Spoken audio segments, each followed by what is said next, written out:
Aujourd'hui, nous allons examiner une affaire du milieu du XXe siècle. Installez-vous confortablement pendant que nous partons pour Malte. Malte est un archipel situé au centre de la Méditerranée, entre la Sicile et la côte nord-africaine. C'est un magnifique pays doté d'une histoire riche. En 1813, Malte est devenue une colonie britannique et a servi de quartier général aux flottes britanniques de la Méditerranée. Assiégée par l'Axe durant la Seconde Guerre mondiale, elle fut une base alliée majeure pour les opérations. Le roi George VI a décerné à l'île la Croix de George, qui est attribuée pour des actes de plus grand héroïsme ou pour un courage exceptionnel dans des circonstances de danger extrême. Dans une lettre adressée au gouverneur de Malte, le lieutenant-général Sir William Dobbie, le roi George a écrit qu'elle était décernée pour témoigner de l'héroïsme et du dévouement de son peuple pendant le grand siège qu'il a subi au début de la Seconde Guerre mondiale. Au début des années 60, Malte faisait encore partie de l'Empire britannique, mais en 1964, elle est devenue une république indépendante. La plus grande ville de Malte est La Valette, qui est l'une des plus petites capitales d'Europe. C'est une communauté soudée, et tout le monde semble connaître les affaires des autres. Mais c'est aussi un endroit très charmant, où pendant de nombreuses années, les gens qui se promènent dans les rues étroites ont été très impressionnés par la merveilleuse cacophonie de l'architecture baroque avec de fortes influences britanniques, françaises et italiennes. Mardi 23 août 1960 était une journée d'été typiquement chaude à Malte. La fraîcheur du crépuscule apporta un soulagement bienvenu à la chaleur de la journée, et les habitants reprirent leur routine du soir. Gigi et Lely Camilleri vivaient dans un petit appartement près de la route principale à La Valette. Ils menaient une existence assez simple. Gigi avait 2 enfants d'une relation précédente, Anthony, connu sous le nom de Toigny, qui avait 8 ans, et Carmen, âgée de 7 ans. Le couple avait également leur propre enfant, nommé Mathis, qui n'avait que 3 ans. Gigi ne travaillait pas. Elle restait à la maison pour s'occuper des enfants, tandis que Lely était employé comme chef mécanicien de marine et travaillait sur le navire HMS Angelo. Toigny était connu comme un garçon à la fois calme et intelligent.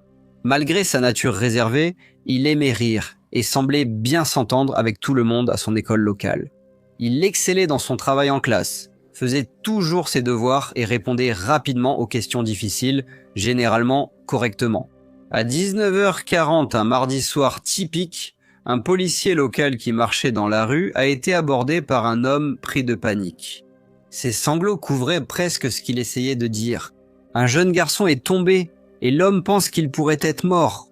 L'officier s'est précipité vers la maison, montant l'escalier en colimaçon. Un silence étrange l'a enveloppé lorsqu'il est entré dans l'appartement. Un jeune garçon gît, mort, sur le sol de la cuisine, dans ce qui sera décrit comme la scène la plus horrible à laquelle les policiers aient jamais eu affaire. Le garçon a été identifié comme étant Toigny Aquilina, âgé de 8 ans. Son petit corps était recroquevillé sur lui-même, en position fétale. Ses bras maigres entouraient de sa tête, enroulés autour de lui comme s'il protégeait son crâne. Il était entouré d'une mare épaisse de son propre sang. Horriblement, en y regardant de plus près, les policiers ont découvert que sa tête n'était reliée à son corps que par de minces lambeaux de chair et de tendons. Sa gorge avait été tranchée de part en part et il était partiellement décapité. Horriblement, son corps n'était plus chaud au toucher. Il semblait être mort depuis un certain temps. La mère et le beau-père du garçon sont apparus, tous deux extrêmement bouleversés, pleurant et criant devant la porte d'entrée de l'appartement. Une enquête policière a commencé immédiatement et des preuves ont été recueillies dans la maison et aux alentours. Pendant ce temps, à l'aube, la nouvelle du meurtre d'un garçon innocent de 8 ans s'est répandue dans toute Malte. Les habitants du quartier étaient indignés et écœurés qu'un tel crime ait pu se produire dans leur quartier paisible. L'attention s'est rapidement portée sur la mère et le beau-père de Toigny. Ils ont été convoqués pour être interrogés et ont tous deux nié immédiatement toute implication. Alors que Lely affirmait qu'il était sorti faire une course, Gigi déclara qu'elle jouait au tombola avec ses filles dans la rue, non loin de la maison, et qu'elle ne pouvait donc pas être impliquée. Au fur et à mesure que l'enquête avançait, la pression publique augmentait pour résoudre l'affaire. Le public ne pouvait pas supporter l'idée qu'un meurtre d'enfants innocents reste impuni. Comme Malte faisait alors partie de l'Empire britannique, des détectives de Scotland Yard furent appelés à la rescousse pour aider l'enquête, dans l'espoir de résoudre l'affaire et de traduire le ou les coupables en justice. À leur arrivée, comme pour la plupart des crimes, ils ont d'abord concentré leur attention sur la famille. Ils ont examiné les déclarations faites par Gigi et Lely Camilleri. Cependant, ils auraient besoin de preuves supplémentaires avant de pouvoir les mettre pleinement en cause. Aujourd'hui, nous allons examiner un type de cas différent, celui d'un homme nommé John qui possédait une fortune mais a commis une erreur fatale qui lui a tout coûté. John a investi tout ce qu'il possédait dans une entreprise qui semblait solide comme le roc, pour découvrir 1 mois plus tard qu'elle avait fait faillite. Il a tout perdu, et ce n'est pas surprenant, car des études montrent que 66% des investisseurs admettent avoir pris au moins une décision d'investissement qu'ils regrettent. S'il avait eu une plateforme comme Mintos, je suis sûr que son histoire aurait été différente. Mais qu'est-ce que Mintos, me demanderez-vous? En termes simples, vous prêtez de l'argent à des entreprises ou à des particuliers et vous gagnez des intérêts fixes en retour. Sur la plateforme Mintos, tout est si simple. Le rendement de chaque prêt est affiché dès le début. Le risque est clair et les paiements quotidiens offrent un revenu passif prévisible. Le tout simplement. Sur la plateforme, je peux filtrer les prêts selon le rendement que je souhaite, le niveau de risque avec lequel je suis à l'aise et même la durée du prêt. Mintos propose également des portefeuilles automatisés. Donc vous n'avez pas à tout surveiller en permanence pendant que vos rendements sont réinvestis automatiquement. Avec Mintos, le rendement moyen des prêts est de presque 11%. Mintos est en activité depuis 2014, compte plus de 600 000 utilisateurs et est réglementé dans l'Union européenne sous MiFID. Et comme vous passez par ma chaîne, vous bénéficierez d'un bonus exclusif allant jusqu'à 350 € lorsque vous investissez 500 € ou plus. Cliquez sur le lien dans la description ou scannez le QR code pour en profiter. Cher vieux John, s'il avait su, vous le savez. Alors ne ratez pas cette occasion. Même si le calme et la tranquillité étaient revenus à La Valette, les habitants étaient encore horrifiés par les événements de ce jour d'août. Mais ils furent de nouveau bouleversés lorsque, alors que le soleil se couchait le 1er novembre 1960, on apprit que la mère de Tony, Akelina, Gigi, et son beau-père, Loli, avaient été arrêtés et inculpés de son meurtre. Le procès commença le 25 février 1961 et fit sensation à Malte. Les détails révélés lors du procès sur la barbarie du crime et, en effet, sur la vie de Toigny avant sa mort, allaient encore plus horrifier la nation apparemment innocente. Plus de 100 témoins furent appelés par l'accusation et un tableau de l'agonie que Toigny avait vécu durant ses 8 courtes années de vie commença à se dessiner. Gigi était loin d'être la mère aimante et en deuil qu'elle avait laissé croire au public. Et Lely n'était pas seulement complice, mais aussi un participant actif à la douleur et à la souffrance que Toigny avait endurée.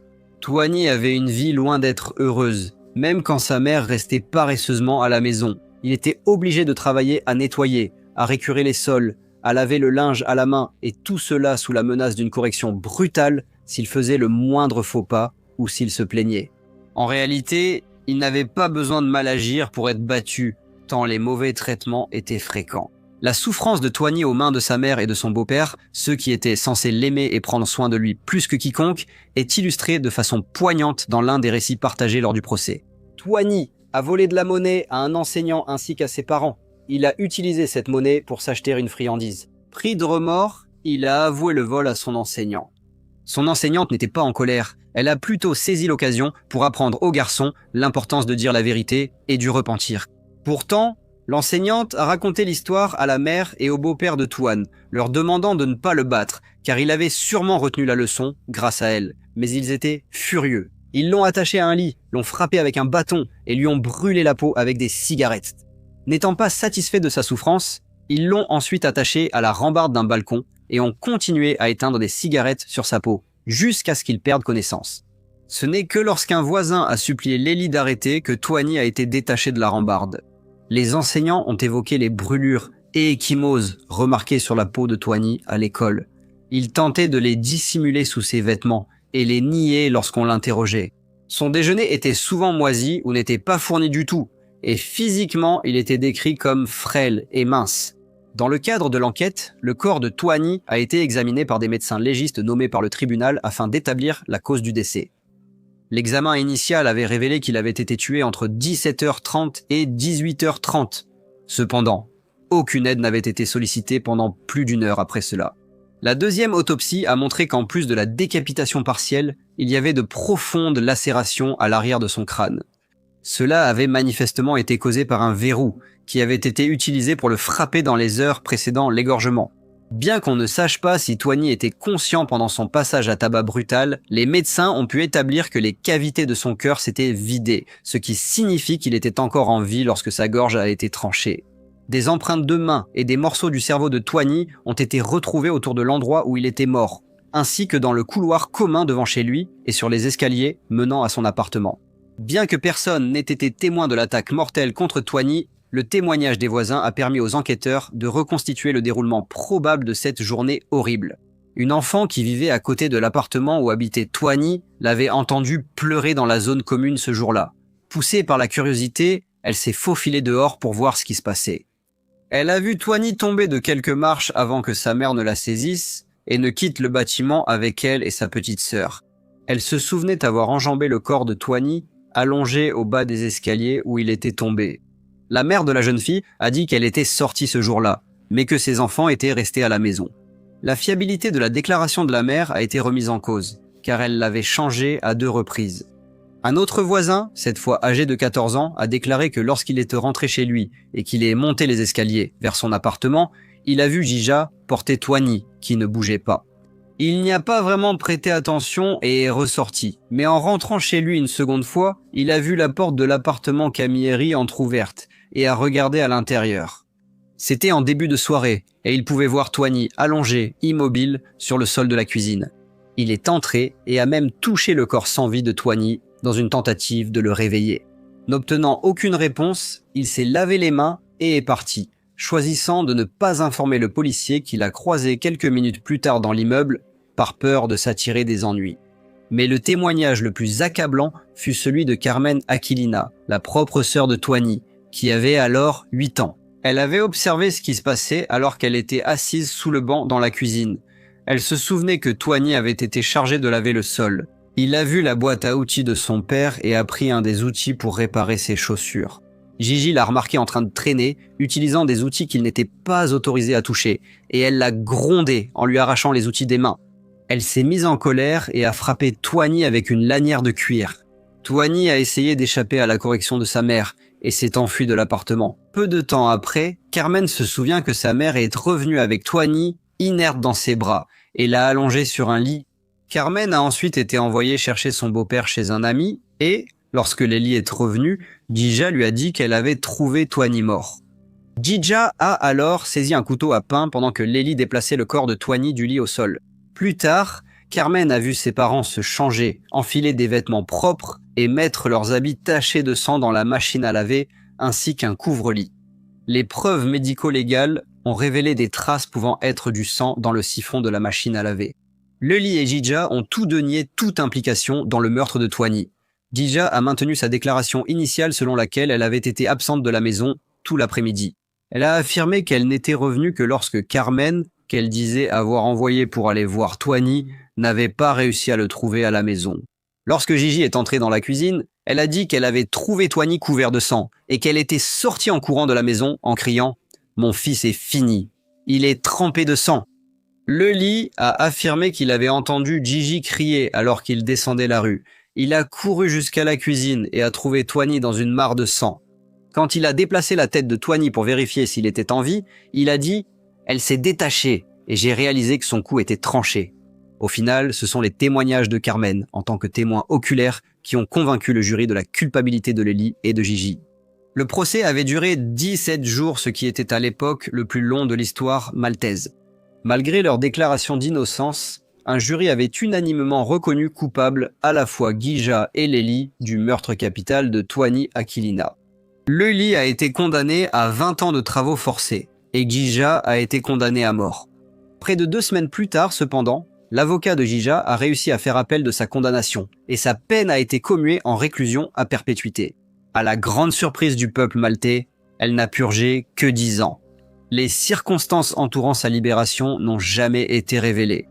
33 ans après avoir été libérée, Dija Camilleri a accordé une interview à un journal de l'église. Elle a continué à clamer son innocence, disant « Comment une mère peut-elle tuer son fils ? Elle est citée ainsi. Mon fils est un martyr, c'est un saint. Si vous voulez recevoir la même grâce, priez pour son intercession. Si je sais qui a tué mon fils, je suis prêt à lui pardonner. Si je ne lui pardonne pas, retrouverai-je mon fils ? Au moment de l'entretien, sa maison était ornée de photos de Toigny, y compris des photos de lui dans ses costumes blancs de communion. Cette photo de Toigny était devenue synonyme de l'affaire à Malte et elle est encore reconnue par ceux qui ont vécu ces événements. Même aujourd'hui, plus de 60 ans après ce meurtre brutal, l'affaire de Toigny suscite une profonde horreur au sein de la communauté maltaise. Dans un rebondissement mystérieux, Carmen, la sœur de Toigny, a déclaré dans une interview accordée à un magazine que tout ce qu'elle avait déclaré au tribunal était un mensonge. Elle a pointé du doigt un voisin de 14 ans qui avait affirmé avoir trouvé Toigny sur le sol de la cuisine et qui n'avait pas dit à la police ce qu'il avait vu. À ce jour, aucune autre famille n'a jamais occupé la maison Camilleri et cela ne fait que contribuer à maintenir l'affaire bien présente dans l'esprit des habitants de La Valette. Bien que Gigi et Lely aient tous deux été reconnus coupables du crime le plus horrible, des questions subsistent quant à savoir s'ils sont réellement responsables de la mort du petit Toigny Aquilina, âgé de 8 ans, le 23 août 1960. Bonjour à tous et merci beaucoup de m'écouter. Comme d'habitude, n'hésitez pas à laisser vos commentaires ou remarques et j'espère vous retrouver tous pour le prochain Briefcase.